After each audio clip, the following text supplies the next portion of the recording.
తాజా 30 ఇప్పుడు హైదరాబాద్ను ఓ పక్క డ్రగ్స్ కేసు పట్టి కుదిపేస్తోంది. ఇలాంటి తరుణంలో పాల ప్యాకెట్లకు సంబంధించిన ఒక దారుణ నిజం బయటపడింది. ప్రస్తుతం తెలుగు రాష్ట్రాలతో పాటు పొరుగు రాష్ట్రాల్లో కూడా పాల కొరత ఉంది. ఈ నేపథ్యంలో పాల కల్తీ పెద్ద ఎత్తున జరుగుతోందని వార్తలు వస్తున్నాయి.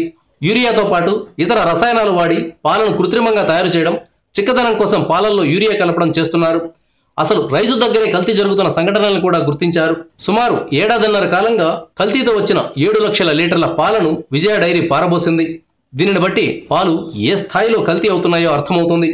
విడివిడిగా పోసే పాలే కాదు, చిన్న చిన్న డైరీలు కూడా ముక్కిపోయిన కల్తీ పాలను ప్యాకెట్ల రూపంలో పెట్టి అమ్మేస్తున్నట్లు ఆరోపణలు వస్తున్నాయి. హోటల్స్కు సరఫరా చేసే పాలల్లో చిక్కదనం కోసం యూరియా కలుపుతున్నట్లు భావిస్తున్నారు. కొందరైతే పాల కొరతను దృష్టిలో పెట్టుకుని యూరియాతో పాటు సోడా, నిమ్మ ఉప్పు, ఇతర కొన్ని రసాయనాలను కలిపి కృత్రిమ పాలను తయారు చేస్తున్నట్లు అనుమానిస్తున్నారు. అధికారుల దాడుల్లో కూడా కల్తీ పాలు బయటపడుతున్నాయి. పాలు అమ్ముతున్న దుకాణాల్లో పాల ప్యాకెట్ను ఫ్రిడ్జ్లో కాకుండా రోడ్డు మీద పెట్టి అమ్ముతుంటే వాటిని కొనవద్దని, అవి కల్తీ అయి ఉండడానికి ఎక్కువ అవకాశం ఉందని నిపుణులు సూచిస్తున్నారు. పాల ప్యాకెట్ కొన్న తర్వాత వాటిని వేడి చేయాలి, లేదంటే ఫ్రిడ్జ్లో పెట్టాలి. 4 డిగ్రీల కన్నా తక్కువ ఉష్ణోగ్రత ఉండేలా చూసుకోవాలి. ప్యాకెట్ ఓపెన్ చేసినప్పుడు వాసన తేడా కొడితే ఆ పాలను పారబోయాలి, లేదా అధికారుల దృష్టికి తీసుకెళ్లాలి. డెడ్ లైన్ దాటిన పాలను ఎట్టి పరిస్థితుల్లోనూ వినియోగించకూడదు.